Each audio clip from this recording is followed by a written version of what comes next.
Welcome to this brand new series where I will be looking at the weekend's games and taking 6 games and predicting on what I reckon is going to be a score and having little talk about each game.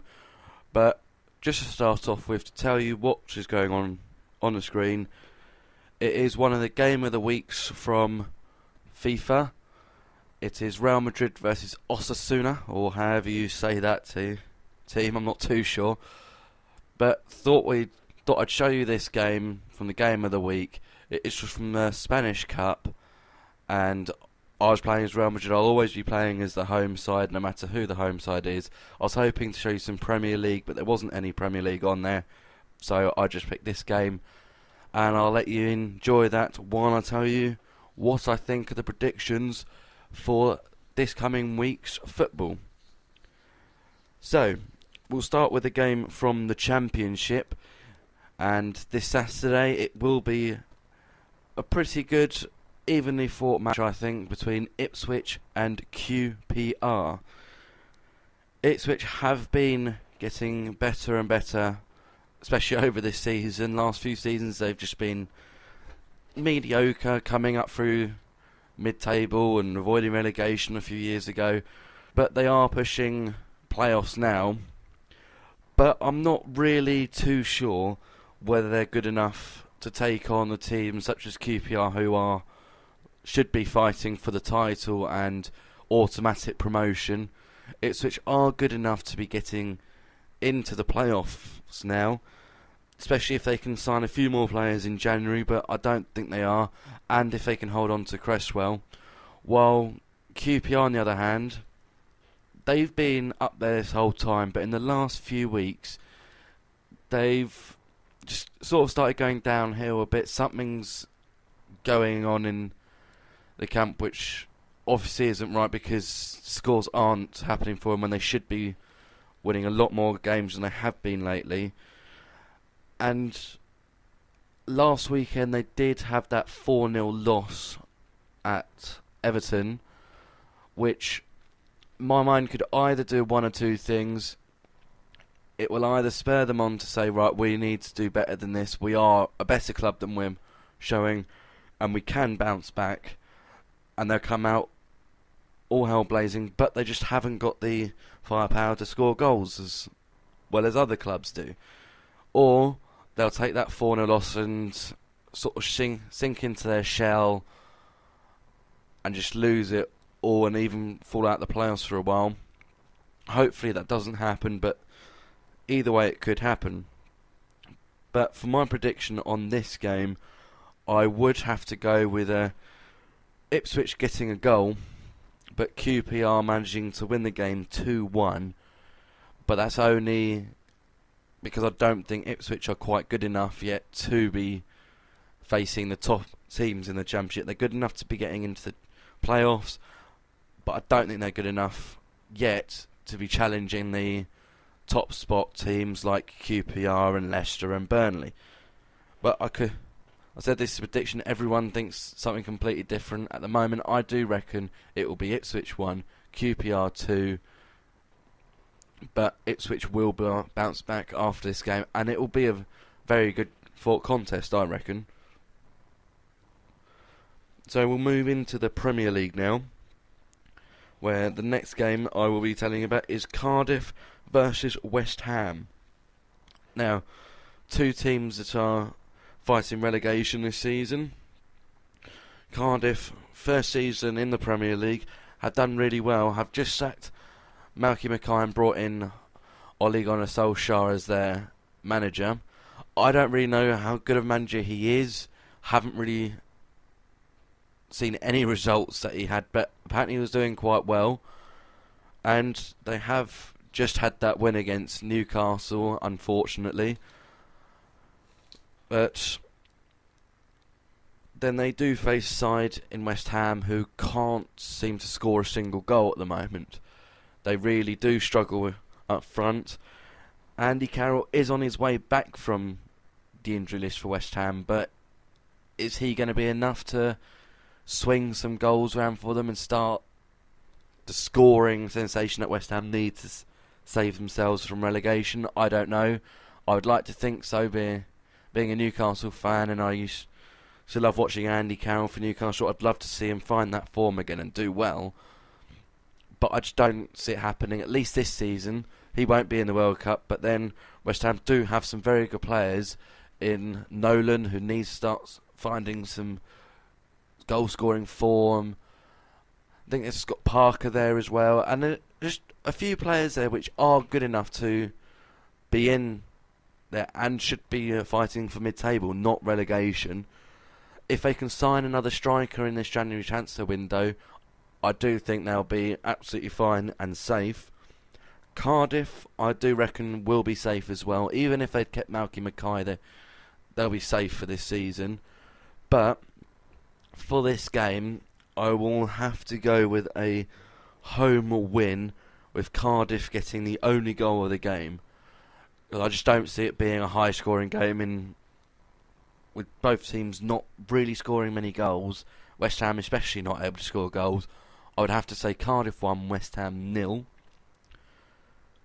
And that brings us to the next game, Everton versus Norwich. Now, Everton have been very good this season, especially since they've lost the manager they've had for quite a while, and they've brought in who I reckon is a very good manager in Roberto Martinez, and he has done exceedingly well to get Everton to where they are. While on the other side, you got Norwich, who, again, from a Newcastle point of view, have got Chris Hughton, who I do reckon as well is a fantastic manager. Has done well in the last transfer window in getting in a few players, but are they good enough to beat a side in Everton who, have struggled in the last few weeks, but they have just picked up a nice 4-0 win over QPR in the FA Cup, which I think will spur them on to start another winning streak, especially if Leighton Baines starts finding the net, and I think Jelavic should still be playing, but they have got some very good players to go up and score goals in Romelu Lukaku, or however you say that. I struggle with that name. He can definitely score a couple of goals, and I do reckon Everton will take the win, and I would have to go with probably 2-0. That would be my prediction on this scoreline. Everton to win 2-0 over Norwich, but I don't think Norwich will get relegated. I'm not too sure on that one, but it is my prediction that Everton will go out there all guns blazing, trying to get every goal that they can and try and re-spark that Champions League place push that they so much should be getting this season, because they've been good enough to get it. So I'm going to go with a 2-0 win and Lukaku to get a goal if he does play. But now we go to two sides which I reckon are pretty much favourites for relegation this season, in Fulham versus Sunderland. Now, I don't really think much of Sunderland, being a Newcastle fan, but we're still going to talk about them. Still going to talk about Gus Poyet as, at the moment, the new manager. Is he good enough for Premier League and keeping them in the Premier League? I don't know. He did a fantastic job at Brighton. Never got them promoted to the Premier League, but he did a fantastic job in the Championship to keep Brighton in there and in about. But even though he has done well at Brighton in the past, I still don't reckon he's good enough to keep Sunderland up in the Premier League. And I do reckon they will end up relegated this season. Bit of a shame for me, because I do like the rivalry between Newcastle and Sunderland. It's a great day, great time watching it. But then it'll be good to see the rivals get relegated. Everyone will say they like to see the rivals relegated. When Newcastle got relegated, Sunderland would have been jumping joy and laughing at us for getting relegated. And then on the home side of you, on Fulham, they've got some manager which I don't really know much about. I'm not even going to try and say his name because one, I can't even remember it anyway. But I still reckon they will be one of the favourites to get relegated as well. So I'm not really sure I rate the manager that much anyway. They've got some good scoring options with Darren Bent and especially with Berbatov there. But can they hold on to Berbatov for the rest of the season? That's something that's got to be thought about. I'm not sure Fulham could turn down selling Berbatov to a bigger club, especially with how well he's been doing lately. He's been playing exceedingly well. He may not be scoring goals, but he's in there, in about, trying to get the goal. He seems to be recapturing it since losing it at Man United, really. But he'll never get back to his old Tottenham days. But that's something that Fulham need to try and do, is hold on to him. But I don't think they can get to the end of the January transfer window and still have him on the team sheet. But I reckon this game is going to be a dogfight between two teams in the relegation, trying to get themselves out. It's going to be scrappy, it's going to be horrible, and it's just going to end in a 1-1 draw. And I think it's going to be quite a boring 1-1 draw with a few yellow cards, maybe even a red card in this game. But yeah, it's going to be a draw in my reckoning at 1-1. Now we'll move on to the fifth game that I'll be predicting, and that's Southampton versus West Brom. Southampton are a very good side. They have been doing really well as of late, but can they keep it going? I don't know if they're going to keep it going throughout the rest of this season. I do reckon they'll finish in the top 10 this season. Not as high up as some people would have reckoned at the beginning of the season with how well they were doing. They have got the scoring options. Ricky Lambert is their main threat, but as paper speculation has been there, he could be leaving. There are clubs coming in and saying we'll buy, West Ham being one of them. But I don't think that would be a good move for Ricky Lambert, going over to West Ham, because, well, Southampton are higher and they're going to do better than West Ham. But that's a choice he'd make, and choice between the clubs. If a good enough offer came in from, I'm sure Southampton couldn't say no. They've had him for quite a while, and they'll probably make a lot more money off him now than when they actually bought him back in League One, I think it was, when they actually got him at the club.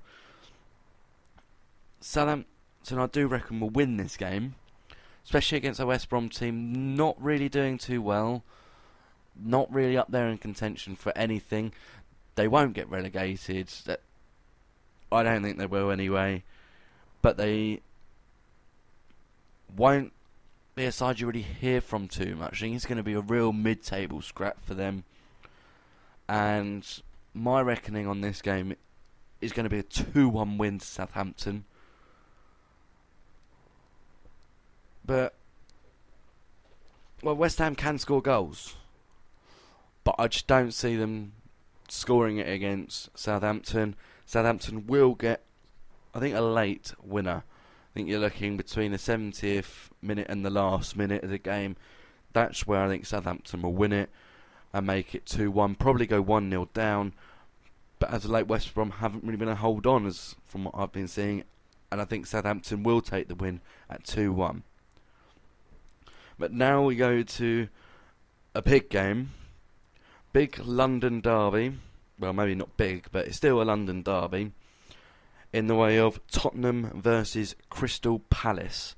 Now, Palace have got Tony Pulis, who is known as a bit of a scrappy manager who wants to just pushes people off the ball, has those strong players in the squad, and sort of concentrates on being defensively good, which I kind of like. It's very nice to see a manager wanting to get that defensive line absolutely solid, but that's got to pay perfectly against a side like Tottenham, who, even though they did spend £100 million, haven't reaped any reward off it, really.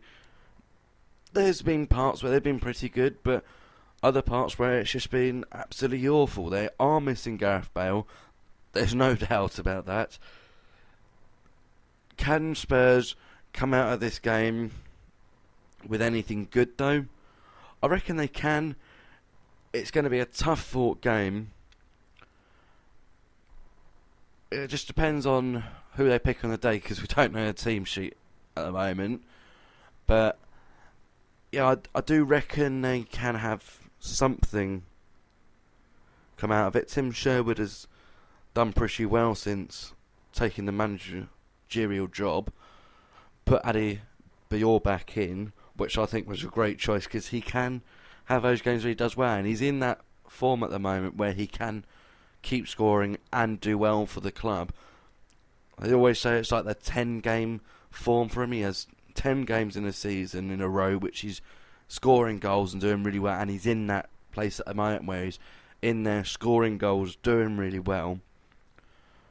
And they have other players that score as well. While Palace, they haven't really got that big scoring options. If they could bring back Zaha on loan, which at the moment they're talking about doing, I think that will be absolutely huge for them. It will be what they need, and it will give the Palace boys a big boost to go on and save themselves from this relegation, because they are, I think, another team that could be relegated in Southampton, Fulham and Crystal Palace. But will they get anything from this game? I don't think there'll be anything from this game that they get. Not even a goal. I don't think they'll really see the goal too much. I think they'll be more needing to concentrate on the defending side of it and really get that back line solid and doing well. But I do reckon Spurs will come out the victors in a 2-0 win, is my thoughts on it. One in the first half, one in the second half, and take the game straight to Palace, and Palace won't be able to cope, I don't think, with it all, and it will be a 2-0 win to Tottenham Hotspur, or Spurs, whatever you want to call them. Which brings me to the last bit of what I want to try and predict every week, and that's the minute of which the first goal will go in from these 6 games. With not many goals that I'm predicting this week, I don't think there'll be a really early goal, but I reckon the minute of the first goal will be the 23rd minute. That's what I'm going for this week, is a 23rd minute goal. But hope you've enjoyed this. It's literally going to be out every week. Next week gonna review my predictions from this week, see how well I did, and give you new predictions for next week. This has been Capaters. Hope you enjoyed. Leave a comment. Let me know what you think the scores will be of these games, and I'll see you soon.